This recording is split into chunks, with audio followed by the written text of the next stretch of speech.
How to retain what you learn.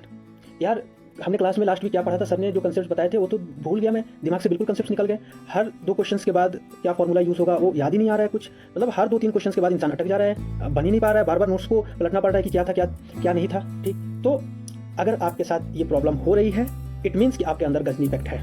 ये Ghazni effect क्या होता है, इस वीडियो का मकसद यही है कि हम इसके बारे में समझेंगे। सो हाय एवरीवन, आपका स्वागत है मेरे इस प्यारे यूट्यूब चैनल में। मेरा नाम तनवीर है और मैं एक नाइटियन हूँ। तो इस वीडियो में हम ये वीडियो उन सब के लिए हेल्पफुल होगा जो फॉर एग्जांपल किसी चीज़ की तैयारी कर रहे हैं, कोई भी क्लास में पढ़ रहे हैं, 5th 6th 7th 8th 9th 10th 11th 12, even तो ग्रेजुएशन में इंजीनियरिंग कर रहे हैं, डॉक्टरी कर रहे हैं, कोई भी मेडिकल फील्ड में हो, engineering field, arts, commerce, banking, एनीथिंग्स।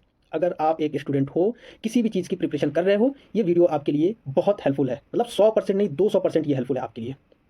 मतलब ये हर एक इंसान को प्रॉब्लम होता है, वो चाहे स्टूडेंट हो या ना हो, कि वो चीज़ें को भूलते जाता है दिमाग से। जैसे कोई एक वीक पुरानी कोई बात हो गई, कोई 6 महीने पुरानी बात हो गई, उनके दिमाग से वो निकलते जाती है। स्पेशली स्टूडेंट्स में क्या कंसेप्ट पढ़ाई होता है, क्या फॉर्मूलाज है, उनको तो 1-2 दिन के बाद ही दिमाग से निकलना स्टार्ट हो जाता है। सो ये वीडियो उसी पे डेडिकेटेड है और इस वीडियो के बाद ये 200% गारंटी है कि आप चीज़ों को भूलना बंद कर देंगे। सिर्फ और सिर्फ ये वीडियो में उसका सॉल्यूशन है। आप लास्ट तक देखिए, इस वीडियो में आपको प्रॉपर सॉल्यूशन प्रोवाइड कराया जाएगा। ठीक है, सो हम स्टार्ट करते हैं इस वीडियो को। हमारा मेन टॉपिक क्या था, how to retain what you learn. आपने क्या चीज़ भी सीखा, क्या चीज़ भी पढ़ा, क्या चीज़ भी याद किया, उसको अपने मेमोरी में परमानेंट कैसे रिटेन करके रखे। ठीक, सो आपको एक बहुत ही शॉकिंग रिसर्च बताता हूँ कि आप जो कुछ भी पढ़ते हो ना, उसके जस्ट 1 आवर 1 घंटे के बाद आपके दिमाग में सिर्फ वो 44% रह जाता है। कोई भी इंफॉर्मेशन 1 घंटे के बाद सिर्फ 44% रह जाता है, मतलब रेस्ट 56% वो वोलेटाइल हो गया, आपके दिमाग से उड़ गया। ठीक है, क्या ये सब में होता है? हाँ, ये सब में होता है। ये सब किसी के साथ है, सिर्फ आप नहीं हो, मेरे साथ भी है, सबके साथ है। तो इससे ओवरकम कैसे किया जाए, इसी के लिए तो ये वीडियो डेडिकेटेड है कि इससे ओवरकम कैसे किया जाए। सो दोस्त, एक बहुत बड़े जर्मन साइकोलॉजिस्ट थे जिनका नाम है हरमन इबिंगहाउस। ठीक, उन्होंने बहुत सारे रिसर्च, बहुत सारे एक्सपेरिमेंट के बाद 3 चीज़ के बारे में उन्होंने बताया। एक लर्निंग कर्व के बारे में बताया, एक फॉरगेटिंग कर्व के बारे में बताया दूसरा, एंड तीसरा स्पेसिंग इफेक्ट के बारे में बताया। ठीक, ये है क्या?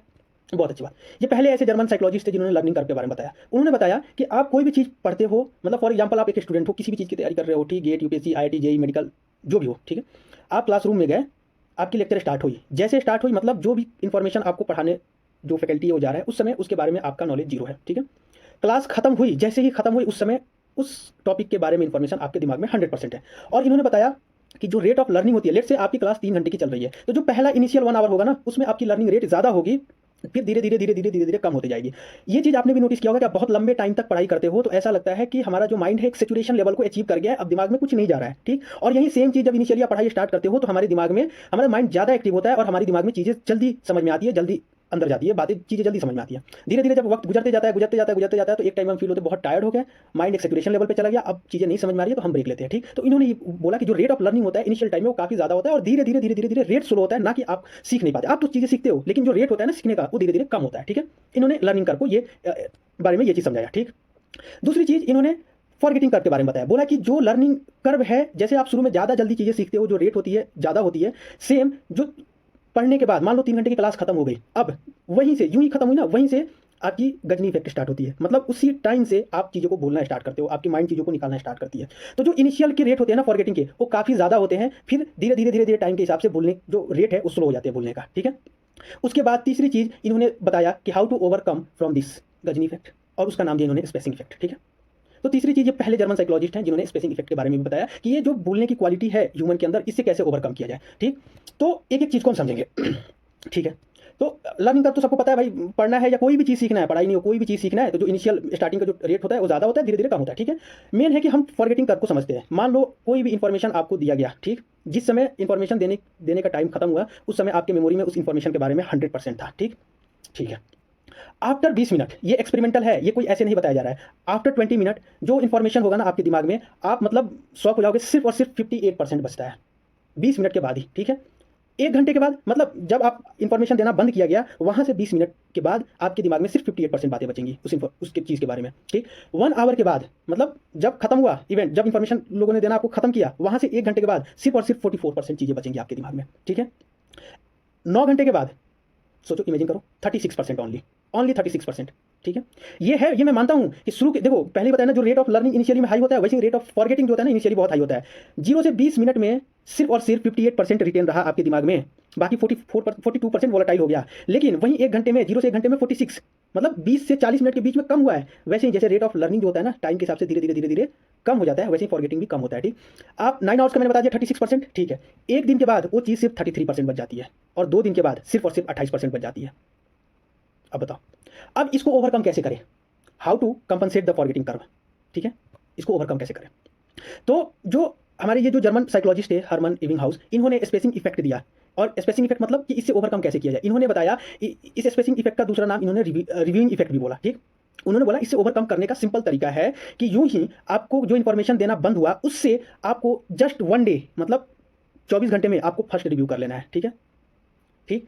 उसके बाद 0 से तीसरा दिन, मतलब 1 डे से 2 दिन के बाद आपको सेकेंड रिव्यू करना है, ठीक है। फिर 6 डे, छठे दिन आपको तीसरा रिव्यू करना है, ठीक है। फिर 30 डेज आपको चौथा रिव्यू करना है, मतलब 1 मंथ में 30वां जो दिन है उसमें आपको 4 रिव्यू कर लेना है, ठीक है। नेक्स्ट 30 डेज के बाद उन्होंने बोला कि जो 5th रिव्यू होगा वो 90 डेज पे आपको करना है। मतलब ये साफ है कि आपको पहला दिन में फर्स्ट रिव्यू करना है। उससे क्या होगा कि जो चीज़ आपके टेम्पोररी मेमोरी में रह गई है वो धीरे-धीरे परमानेंट मेमोरी में जाना स्टार्ट हो जाएगी। जब आप दूसरा रिव्यू करोगे तीसरे दिन में, ठीक, तो और भी चीज़ें टेम्पोररी मेमोरी से परमानेंट मेमोरी में जाएगी। फिर 1 वीक, मतलब छठा दिन तीसरा रिव्यू करना है। फिर 1 महीने में चौथा रिव्यू और फिर 5वां रिव्यू 90 डेज में करने हैं। मतलब अगर आप 30 डे में भी चौथा रिव्यू कर लेते हो ना, तो 95% चीज़ें, एक्सपेरिमेंटली ये देखा गया कि 95% चीज़ें आपकी टेम्पोररी मेमोरी से परमानेंट मेमोरी में ट्रांसफर हो जाती है, ठीक। लेकिन लोगों ने बोला कि 5% भी क्यों छोड़े, मतलब 90 डेज पे भी हम एक 5वां रिव्यू कर लेंगे, मतलब हर 2 महीने के बाद एक रिव्यू कर लेंगे। और ये टेक्निक आप अपनाओगे, जिंदगी में कोई भी चीज़ आप नहीं भूलोगे, कोई भी चीज़। ये 5 रिव्यू आपको करने हैं, जो डे स्पेसिफाई किया गया है उसी दिन करने हैं, ठीक। देखो, आपको कोई चीज़ पढ़ा दी गई, लेट से आप स्टूडेंट हो, तैयारी कर रहे हो, आपको कोई चीज़ पढ़ा दी गई, ठीक है। आप पहला रिव्यू करोगे ना, 3 घंटे की क्लास में आपको पढ़ाएगी, पहला रिव्यू करोगे हार्डली 20 मिनट्स लगेंगे, ठीक। जो पहले दिन हो, 1 दिन के बाद होगा। जो दूसरा रिव्यू करोगे ना, जो 3 दिन के बाद होगा, तो 20 मिनट से वो टाइम घट के कुछ 15 मिनट आ जाएंगे, 12 से 15 मिनट, ठीक है। जब आप थर्ड रिव्यू करोगे, छठा दिन ना, 6 डेज, ठीक, तो वो टाइम और घट के 7-8 मिनट आ जाएगा। जब आप फोर्थ रिव्यू करोगे ना 1 महीने के बाद, वो कुछ 4-5 मिनट में हो जाएगा, ठीक। तो बहुत कम टाइम लगेगा और चीज़ें परमानेंट आपके दिमाग में स्टोर हो जाएगी, मतलब टेम्पोररी मेमोरी से निकल के परमानेंट मेमोरी में वो चीज़ें चली जाएंगी। फिर हो गया, हमेशा के लिए हो गया, आपको मतलब लाइफ लॉन्ग वो आपको याद रहेगी, ठीक। क्योंकि यार ये हमारी दिमाग की नेचुरल ये है कि कोई भी चीज़ हम कोई भी इन्फॉर्मेशन हम लेते हैं ना यार, तो वो टेम्पोररी मेमोरी में रहता है। और जब तक आप उसको बार-बार रिव्यू नहीं, जिसको हम बोलते हैं रिवीजन, बार-बार रिवीजन नहीं करोगे, तो दिमाग सोचती है कि ये कचरा पड़ा हुआ है, इसको बाहर निकालते हैं, ठीक। जैसे ही आपकी वो चीज़ बार-बार रिवीजन करने के बाद परमानेंट मेमोरी में चली जाती है ना, ठीक, बार-बार आप रिवीजन करोगे तो दिमाग को ये सिग्नल मिलता है कि नहीं यार, ये चीज़ जो है ना, इसके लिए, ये बंदे के लिए बहुत इंपॉर्टेंट है, फिर उसको परमानेंट मेमोरी में ट्रांसफर कर देता है। फिर वो हमेशा के लिए आपके मेमोरी में स्टोर हो जाती है, ठीक। तो ये टेक्निक है स्पेसिंग इफेक्ट्स का, और आप इसको फॉलो करो, गारंटी है 100% नहीं यार, 200% गारंटी है कि आप चीज़ें कभी नहीं भूलोगे और आपके अंदर से ये गजनी इफेक्ट खत्म हो जाएगी। चलो, बस वीडियो हम एंड करते हैं यहीं पे। थैंक यू सो मच, ठीक। अब आप कमेंट करके बताना कि और किस चीज़ के बारे में आपको इन्फॉर्मेशन चाहिए। मैं कोशिश करूँगा कि उस टॉपिक पे मैं वीडियो बनाऊँ, ताकि आपको हेल्प हो जाए, ठीक। मेरा मोटिव यही है कि मैं चाहता हूँ लोगों को हेल्प करना, जो स्पेशली यूथ हैं, स्टूडेंट्स हैं, ठीक। तो उनके लिए ज़्यादा ही मेरा वीडियो डेडिकेटेड होता है। बाकी इन जनरल कोई भी पब्लिक इसको देख रही है, उनको जो भी समस्या है, जो भी प्रॉब्लम है, वो बताएंगे। मैं कोशिश करूँगा पूरी रिसर्च के साथ उस पर वीडियो बनाने के लिए। That's all from my side. Thank you so much.